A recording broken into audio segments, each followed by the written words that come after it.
Good morning everyone. आज का editorial एक करेंट टॉपिक पर आधारित है, यानी कह सकते हो एक बर्निंग टॉपिक है। और ये एडिटोरियल बात करेगा किसकी, जो असेंबली के इलेक्शंस के जो वर्डिक्ट्स आए हैं, जो रिजल्ट्स आए हैं उसके बारे में। जैसा कि आपको पता है कि बहुत ही ज़्यादा समय से हमारे देश में 4 राज्यों के चुनाव के नतीजों का इंतज़ार किया जा रहा था और ये चुनाव प्रचार भी बहुत ज़्यादा गहन इस बार का हुआ और बहुत ज़्यादा टसल भी रहा।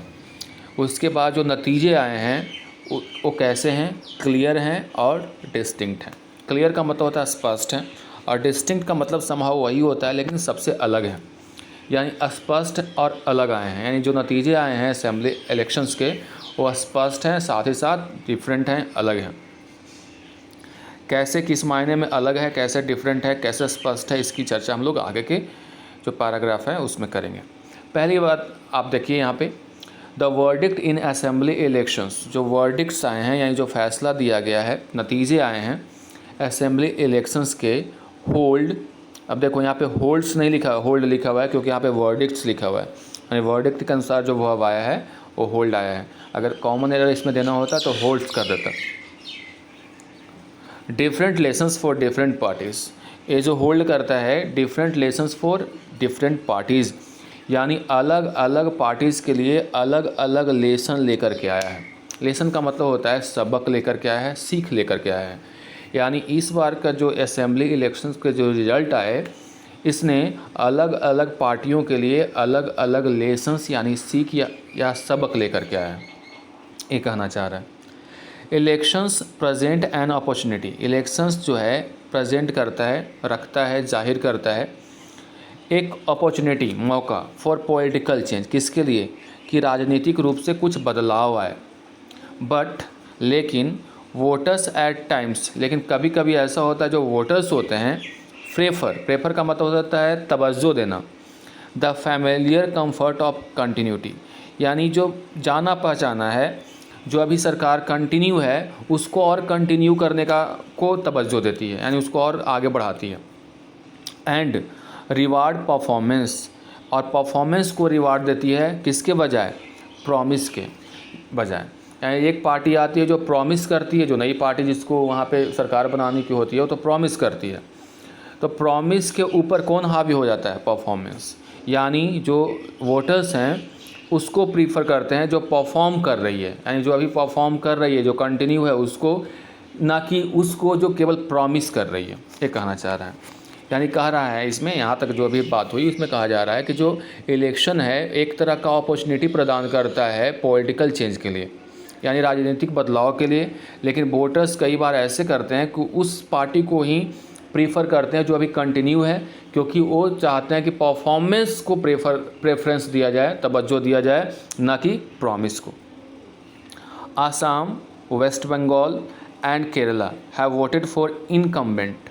इनकम्बेंट का मतलब होता है सत्ताधारी जो सरकारें हैं उसके लिए वोट किया, यानी आसाम में बीजेपी की जो सरकार थी वो रह गई, वेस्ट बंगाल में ममता बनर्जी की सरकार रह गई और केरला में जो लेफ्ट की सरकार थी वो रह गई। यानी कहना ये चाह रहा है कि जो तीनों राज्यों की बात अगर करें, आसाम, वेस्ट बंगाल और केरला की, वहाँ पे जो सत्ताधारी पार्टी के लिए वोट किए उन लोग, वहाँ के जो वोटर्स थे। वहीं वाइल जबकि तमिलनाडु एंड पुडुचेरी की बात करें, हैव वोटेड फॉर चेंज, यहाँ की जो जनता है उन्होंने चेंज के लिए वोट किया, यानी कि यहाँ की जो एग्जिस्टिंग यानी इनकम्बेंट जो पार्टियाँ थीं उनको हरा करके नई सरकार लाने की कवायद शुरू हो गई। आइए आगे बढ़ते हैं। There is no one theme that can explain how the voter responds to the myriad political choices before them। कह रहा है कि there is no one theme, कोई particular पैटर्न नहीं है, एक पैटर्न नहीं है जो that can explain, जो explain कर सके how, कैसे the voters, जो वहाँ के जो वोटर्स हैं, इलेक्टर्स हैं, responded to, respond करना मतलब उसको प्रतिक्रिया देना, to the myriad political choices. Myriad का मतलब होता है अ नंबर ऑफ, लिख लेना कई, मेनी, असंख्य, पॉलिटिकल चॉइसेस बिफोर देम, उनके सामने जो अलग अलग पॉलिटिकल चॉइसेस थे उसका या उसको उन्होंने कैसे जवाब दिया, कैसे रिस्पॉन्ड किया, ये समझना किसी पार्टिकुलर थीम के माध्यम से पॉसिबल नहीं है। यानी ये समझ से परे है कि कैसे वोटर्स रिस्पॉन्ड करते हैं, कैसे उनको अपनी प्रतिक्रिया देते हैं उन पार्टियों के प्रति जो असंख्य हैं, अलग अलग पार्टियां हैं, उनके प्रति कैसे प्रतिक्रिया देते हैं, ये समझना क्या है, ईजी नहीं है, ये कहना चाह रहा है। Parties with a strong and visible leadership, वैसी पार्टी जो स्ट्रॉन्ग हैं और विजिबल लीडरशिप है, उनको स्पष्ट रूप से उनकी लीडरशिप नज़र आती है, might have the same appeal, उनके साथ भी एक ही तरह का रिक्वेस्ट रहता होगा या अपील रहता होगा एज लीडर्स, जैसा कि जो लीडर्स हैं, दैट शो, जो दिखाते हैं इम्पैथी, इम्पैथी का और सिंपैथी में अंतर होता है। इम्पैथी का मतलब होता है कि जब आप दूसरे के फीलिंग्स को फील करके आप उसके प्रति सहानुभूति शो करते हो तो इम्पैथी होता है, और सिंपैथी केवल सहानुभूति होता है। इसलिए अगर हिंदी में अगर बात करें तो सिंपैथी को आप कह सकते हो क्या है वो, सहानुभूति, वहीं एम्पैथी को समानुभूति कह सकते हो।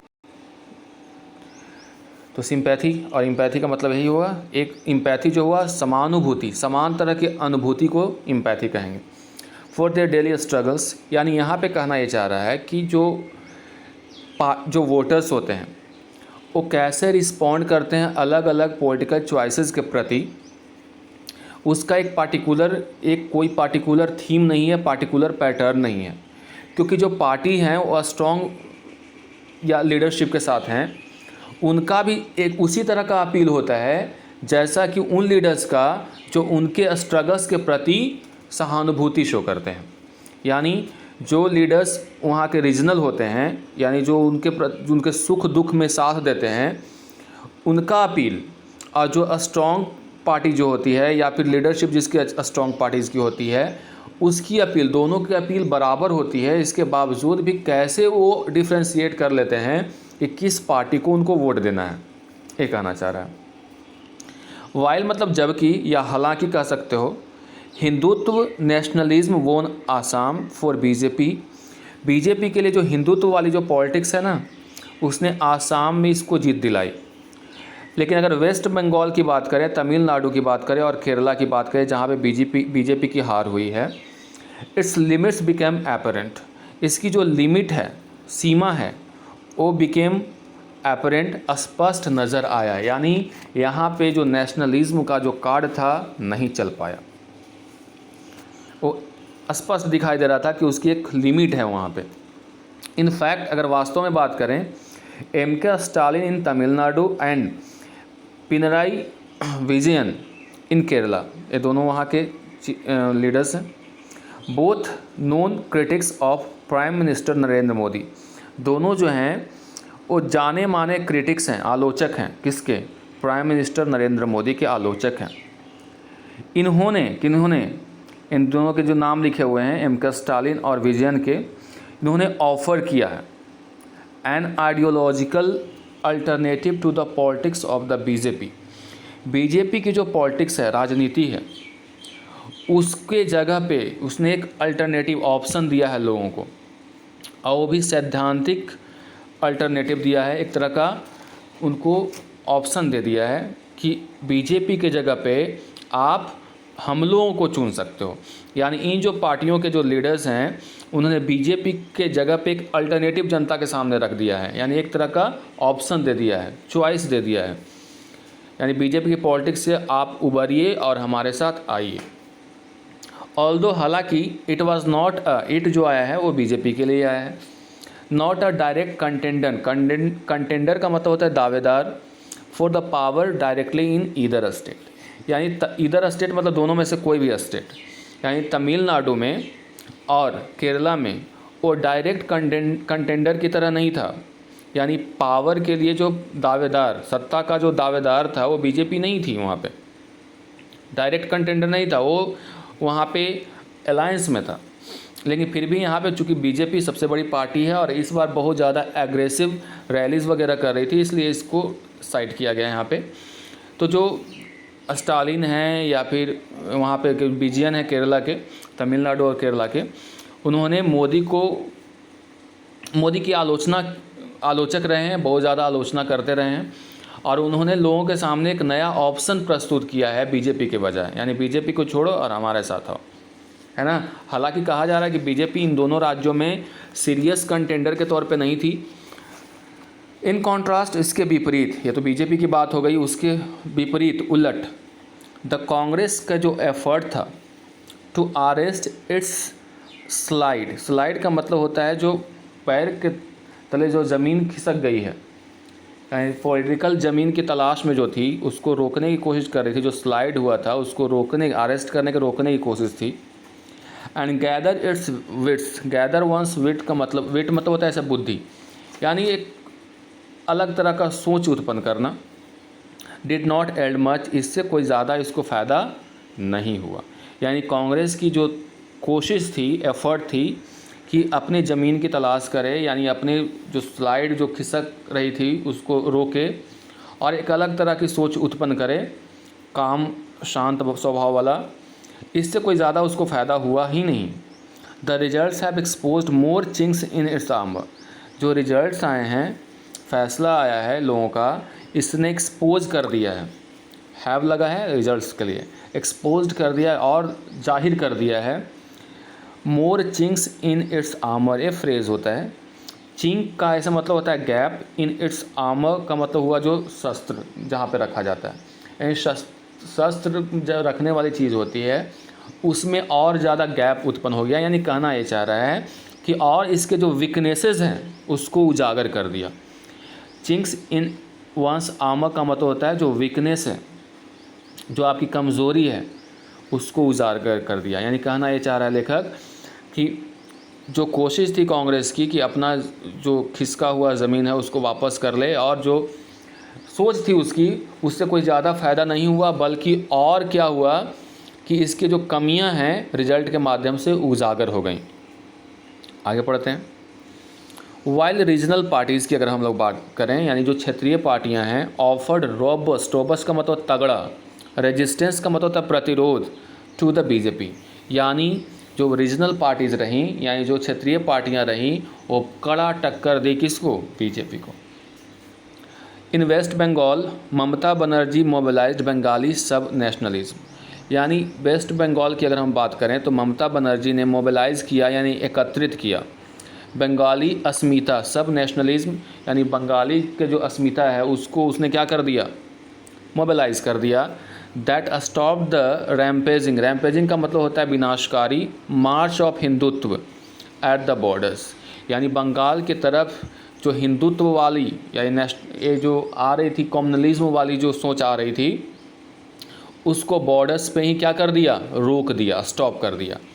यानी विनाशकारी हिंदुत्व वाली जो सोच इसके बॉर्डर यानी वेस्ट बंगाल की बॉर्डर की तरफ चली आ रही थी बीजेपी के फॉर्म में, उसको रोक दिया गया, एटलीस्ट फॉर नाउ, कम से कम अभी के लिए। This was the first serious bid for the BJP for power in Bengal. This was the first, ये पहला सीरियस बिड, बिड का मतलब ऐसे बोली लगाना भी होता है, लेकिन यहाँ पे प्रयास है, अटेम्प्ट है, पहला सीरियस अटेम्प्ट था बीजेपी के द्वारा बंगाल में पावर के लिए। दो it fail far short of its boast, लेकिन जितना ये दावा कर रहा था, जितना ये डिंगे मार रहा था, डिंग हाँक रहा था, उससे काफ़ी ये पीछे रह गया। द बीजेपीज़ राइज इज़ रिमार्केबल, लेकिन जो बीजेपी का जो उदय यहाँ पे हुआ है वो रिमार्केबल है, उल्लेखनीय है। फ्रॉम 3 सीट्स इन 2016, केवल 2016 में 3 सीट से आज 81 पे आ गया है। That is remarkable and प्रेजवर्दी। With the left and the Congress nearly obliterated, obliterate का मतलब होता है जिसका निशान भी न बचा हो, पूरी तरह से समाप्त हो गया। और वहीं जो लेफ्ट और कांग्रेस हैं लगभग वहाँ पे एकदम समाप्ति के कगार पे आ गए, एक्सटिंक्ट हो गए। The BJP is now a face to reckon with in the state, अब बीजेपी वहाँ पे एक फेस, चेहरा उभर के आई है इस सिचुएशन के साथ सामना करने के लिए स्टेट में। रिकॉन विद का मतलब यही होता है कि उसके साथ जो नए स्थिति पैदा हुई है उसके साथ कैसे आप तालमेल स्थापित करते हो, या फिर उस पर कैसे सोच अपना उत्पन्न करते हो, हैंडल करते हो। तो बाकी जो लेफ्ट पार्टियां जो पहले विपक्ष में हुआ करती थी उसके स्थान पे अब बीजेपी आ गई है फ्रंट पे। But what got it so far may not necessarily take any further, लेकिन जो इसने अभी तक प्राप्त किया, may not necessarily take it any further, इसको ज़रूरी नहीं है कि ये आगे भी कंटिन्यू करेगा। यानी कहना ये चाह रहा है कि जो इसने अपना स्ट्रेटजी वगैरह बनाया उसको आगे ले जा करके आगे उसको कंटिन्यू करने के लिए नहीं सोचेगी। अब क्या प्रॉब्लम हो गई भाई, उसकी चर्चा आगे है कि क्या इसने किया और क्या पाया, क्या इसके प्रॉब्लम रह गई। इनफैक्ट वास्तव में the popular reaction against the BJP's crude communalism and deployment of its workers from other states was so intense that people left aside all their complaints against the incumbent Trinamool Congress government। कह रहा कि वास्तव में जो popular reaction हुआ against किसके, BJP की जो कम्युनलिज्म है, संप्रदायवाद के खिलाफ, and deployment of its workers from other states, इसने अपने वर्कर्स को अलग अलग राज्यों से यहाँ पे नियुक्त कर दिया था। यानी जो बंगाली लोग थे उनको नज़रअंदाज करते हुए दूसरे स्टेट से वर्कर को यहाँ पे नियुक्त कर दिया। वह सो इंटेंस दैट, इतना ज़्यादा हो गया था कि जो पीपल हैं, लोग हैं, लेफ्ट असाइड, छोड़ दिया क्या, all their complaints against the Trinamool Congress. Incumbent का मतलब था सत्ताधारी, तृणमूल कांग्रेस गवर्नमेंट। तृणमूल कांग्रेस से जितनी भी शिकायतें थी उनको, सत्ताधारी तृणमूल कांग्रेस से जितनी भी शिकायतें थी उसको एकदम बिल्कुल साइड कर दिया और वो सब साइड में रख करके बीजेपी के जो स्ट्रैटजी से उब करके पुनः तृणमूल कांग्रेस को वोट दे दिया। यानी कहना ये चाह रहे हैं लेखक कि जो स्ट्रैटजी थी बीजेपी की, जिसमें कम्युनलिज्म बहुत ज़्यादा हावी रहा, संप्रदायवाद बहुत हावी रहा, नेशनलिज्म बहुत ज़्यादा हावी रहा, और दूसरे राज्यों से जो वर्कर्स का जो डिप्लॉयमेंट हुआ था, जिसकी वजह से जो नाराज़ लोग भी थे तृणमूल कांग्रेस से, वो भी उस अपनी नाराज़गी को त्याग करके तृणमूल कांग्रेस को वोट दे दिया। द बीजेपीज़ स्ट्रैटजी, बीजेपी की जो स्ट्रैटजी थी for West Bengal has been costly, ये इसके लिए कॉस्टली रह गया, यहाँ ज़्यादा महंगा पड़ गया। In terms of public health, public health की अगर बात करें, इंस्टीट्यूशनल क्रेडिबिलिटी की बात करें, जैसे कि जो केंद्रीय एजेंसीज हैं उनकी जो क्रेडिबिलिटी पे जो धब्बा लगा, खासकर चुनाव आयोग पे भी धब्बा लगा। सोशल हार्मनी की अगर बात करें, सामाजिक समरसता की अगर बात करें, एकता की बात करें, एंड इवन बायलैटरल टाइज, जो द्विपक्षीय, बायलैटरल का मतलब होता है द्विपक्षीय, टाइज का मतलब समझौता, with a friendly neighbouring country, जो हमारा फ्रेंडली नेबरिंग कंट्री है बांग्लादेश के साथ। यानी ये सारे जो इसके स्ट्रैटजीज थे, public health, institutional credibility, social harmony, ये सब इसके लिए उल्टा पड़ गया, कॉस्टली पड़ गया, ये कहना चाह रहा है लेखक।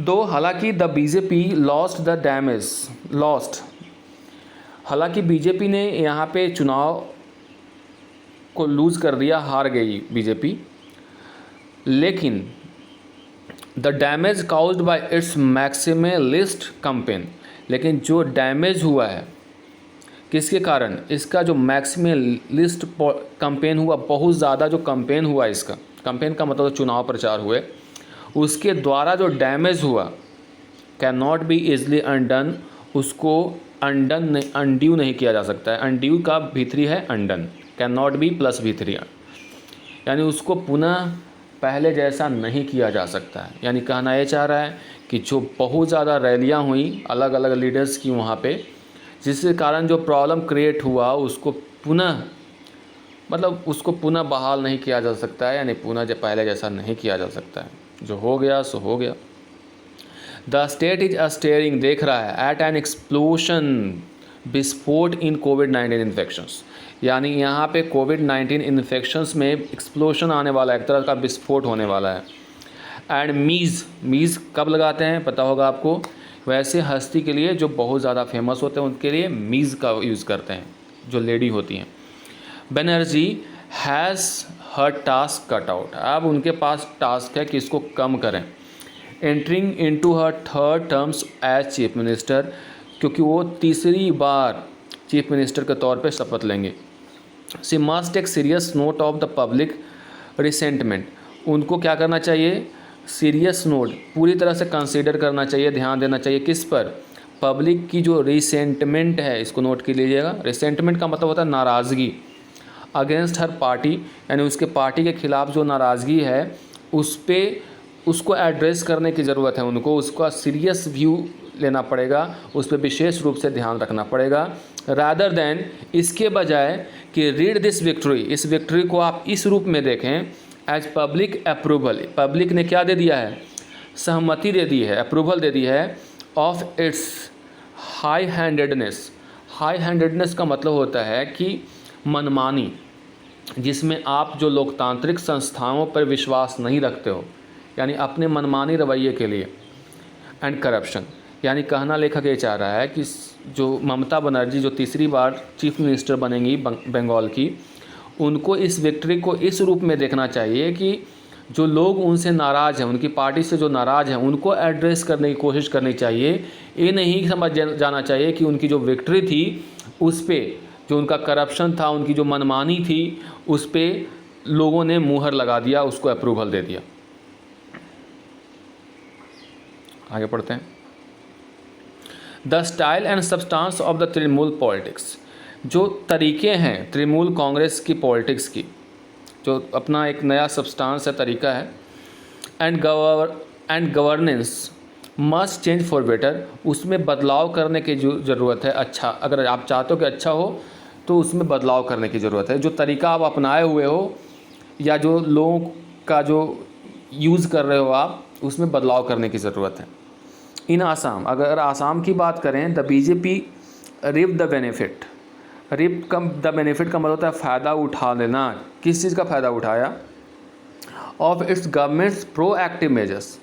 इसकी जो सरकार की प्रोएक्टिव मतलब समय से पहले जो कदम उठाए गए to provide relief to people, उन लोगों को रिलीफ प्रदान करने के लिए, badly impacted by the lockdown last year. वैसे लोग जो लास्ट ईयर के लॉकडाउन से पूरी तरह से प्रभावित हुए थे, इम्पैक्टेड का मतलब प्रभावित होना, उनको रिलीफ राहत प्रदान करने के लिए जो सरकार ने प्रोएक्टिव मेजर्स लिए, कदम उठाएं, समय से पहले कदम उठाए, उसका परिणाम ये हुआ कि बीजेपी को जीत मिली, यानी उसने उसका बेनिफिट फ़ायदा उठाया। End of sleeve of welfare schemes, और कई ऐसे वेलफेयर मतलब पब्लिक के वेलफेयर के लिए जो स्कीम्स लाए, योजनाएं आई, उसका भी फ़ायदा बीजेपी को चुनाव में मिला। वाइल द कांग्रेस की जो अलायंस है AIUDF पार्टनरशिप जो था उसका वो फेल हो गया। To live up to its promise, अपने वादा को निभाने में वो फेल हो गया। The BJP inflamed communal passions. BJP ने जो सांप्रदायिक पैशन है उसको हवा दे दी। बाय सजेस्टिंग, ये सजेस्ट करते हुए दैट कि AIUDF जो एक गठबंधन है, उसके जो लीडर हैं Badruddin Ajmal could become chief minister. वो चीफ मिनिस्टर बन जाएंगे इफ़ द अलायंस वोन। अगर अलायंस जीतेगी तो क्या हो जाएगा? वहाँ के जो एक मुस्लिम कंटेंडर है, लीडर हैं, जिनका नाम है बदरुद्दीन अजमल, वो चीफ मिनिस्टर बन जाएंगे। एक कह करके उसने क्या कर दी? कम्युनल हवा दे दी, एंड सांप्रदायिक हवा दे दी वहाँ पे। एज द पार्टीज की strategist in the victory, finance minister Hemanta Biswa Sarma will likely make a claim for the top post. कह रहा है क्योंकि जो पार्टी की जो सबसे बड़े की मतलब इम्पॉर्टेंट स्ट्रैटेजिस्ट रहे, इनका नाम है हेमंत विश्वकर्मा, जो कि फाइनेंस मिनिस्टर भी हैं, विश्व Sarma, will likely make a claim, वो क्या करेंगे? दावा करेंगे फॉर द टॉप पोस्ट, यानी चीफ मिनिस्टर के पोस्ट के लिए। जैसा कि आसाम में देखने को मिला था कि जो वहाँ के मौजूदा जो चीफ मिनिस्टर हैं उनको ज़्यादा तवज्जो नहीं दिया जा रहा था, सबसे ज़्यादा फोकस किन पे था? हेमंत विश्व शर्मा पे। तो इसलिए चूँकि वहाँ पे इनकी जीत हुई है, ऐसी स्थिति में वो क्लेम कर सकते हैं टॉप पोस्ट यानी चीफ मिनिस्टर के पोस्ट के लिए। And the BJP will have an internal power tussle, और बीजेपी के आंतरिक जो पावर को लेने और देने के लिए जो टसल होगा उसको हैंडल करने का चैलेंज रहेगा। यानी बीजेपी के पास ये प्रॉब्लम है। Mister Stalin led the DMK to power in Tamil Nadu. जो मिस्टर स्टालिन है, led the DMK to power in Tamil Nadu, यानी मिस्टर स्टालिन ने डीएमके को, यानी तमिलनाडु की अगर हम बात करें तो 10 साल के गैप, हाइटस का मतलब होता है ब्रेक, 10 साल का जो ब्रेक था उसके बाद फिर से वहाँ सरकार बनाने में कामयाब रही डीएमके। AIADMK की जो पार्टी थी जिसमें बीजेपी शामिल थी अलायंस के तौर पे, वो पार्टी इस बार हार गई। With his son now an MLA, उसका जो सन, उनका जो बेटा है वो भी एक MLA है। Mister Stalin has taken full control of DMK, mister Stalin ने पूरी तरह से कंट्रोल में रखा अपने DMK को, अपने कब्जे में ले लिया है। His victory is not aided by any strident public resentment against the AIADMK government. कह रहा है कि उनकी जो विक्ट्री है उसको इस रूप में नहीं देखा जाए कि वो पूरी तरह जो पब्लिक की जो रिसेंटमेंट थी, यानी कह लो नाराज़गी थी, किसके प्रति, AIADMK के प्रति, बल्कि इस रूप में देखा जाए कि एक पॉजिटिव वर्डिक्ट आया है in his favour and therefore can be considered a positive verdict in his favour. Moreover, इससे आगे अगर हम लोग बात करें, the results also prove the resilience of Dravidian politics.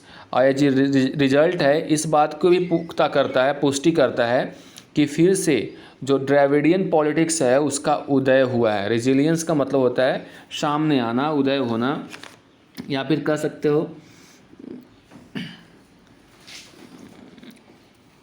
कि एक नया सोच कह सकते हो, किसी एक्शन लेने में जो तीव्रता आती है। लेकिन यहाँ पे बस इतना ही समझ लेना है कि ड्रेविडियन पॉलिटिक्स जो साउथ की पॉलिटिक्स होती है उसको कहते हैं, उसका फिर से क्या हुआ है, उदय हुआ है।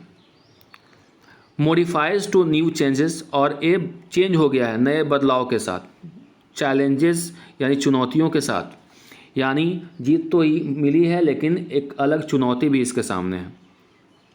नाउ इन द अपोजिशन, अगर हम लोग अपोजिशन की बात करें, जो अभी पहले सत्ता में थी अब अपोजिशन में आ गई, AIADMK जो पार्टी है, and it's leadership still in a flux. In a flux का मतलब होता है वैसी स्थिति जहाँ पे आप फैसला लेने में देरी होती है, आपको, आप सोच नहीं पाते हो करना क्या है।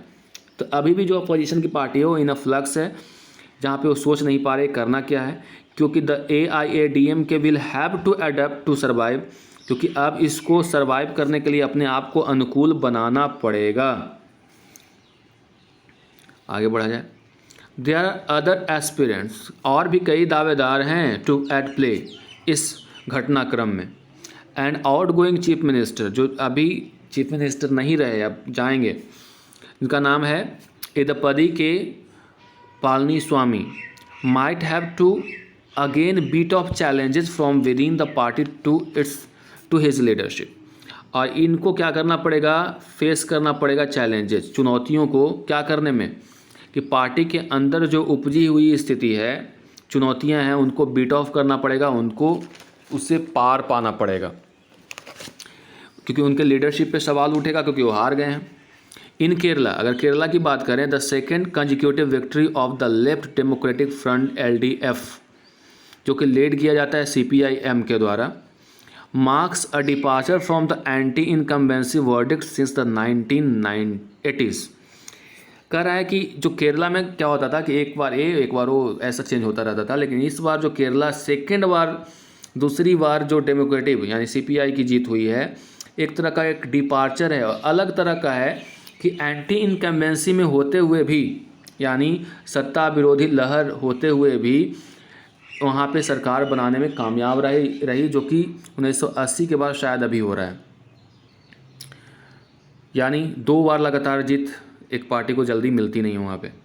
For chief minister Pinarayi Vijayan, the Congress rendered aimless by its antediluvian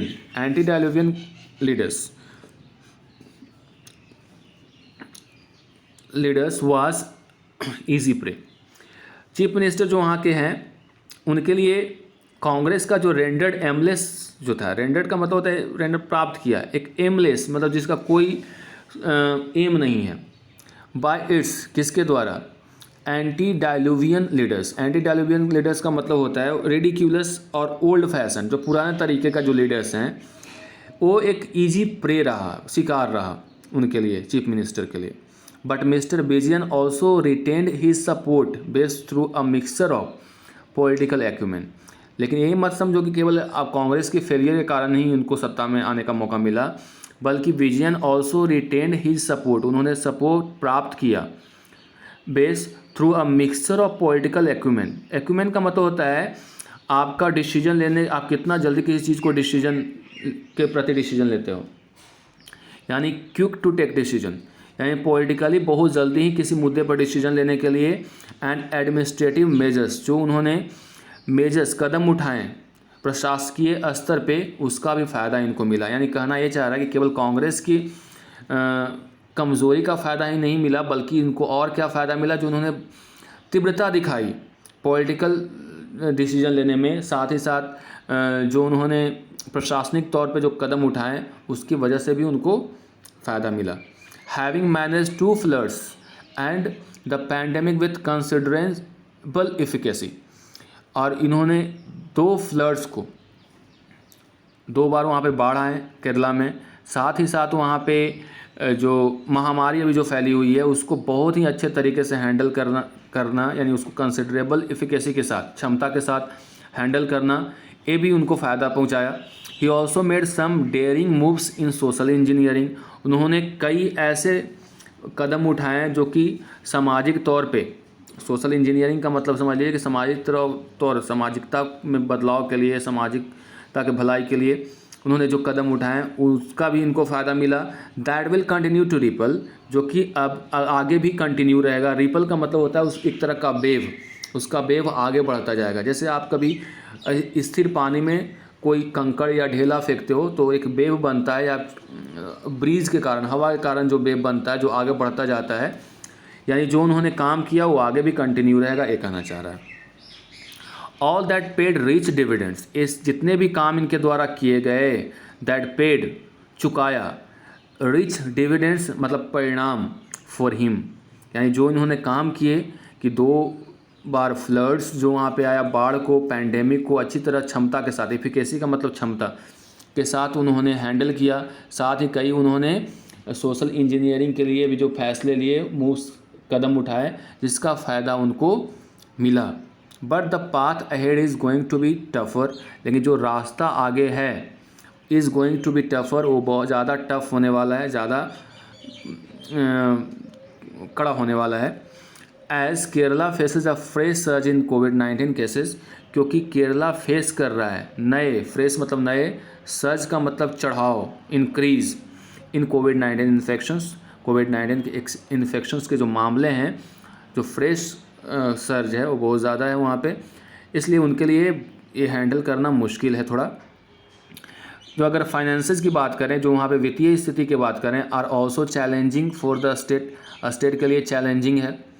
mister Vijayan's complete command over the party has eclipsed other leaders, mister Vijayan की जो पूरी तरह कमांड रही पार्टी पे, हैज़ इक्लिप्स्ड, इक्लिप्स का मतलब होता है ओवर शैडो कर देना। जैसे जब ग्रहण लगता है, तो ग्रहण लगता है तो जो सूर्य ग्रहण है तो सूर्य को पूरी तरह से ढक दिया जाता है, चंद्र ग्रहण होता है तो चंद्र को पूरी तरह से ढक दिया गया, यानी ओवर शैडो कर देना।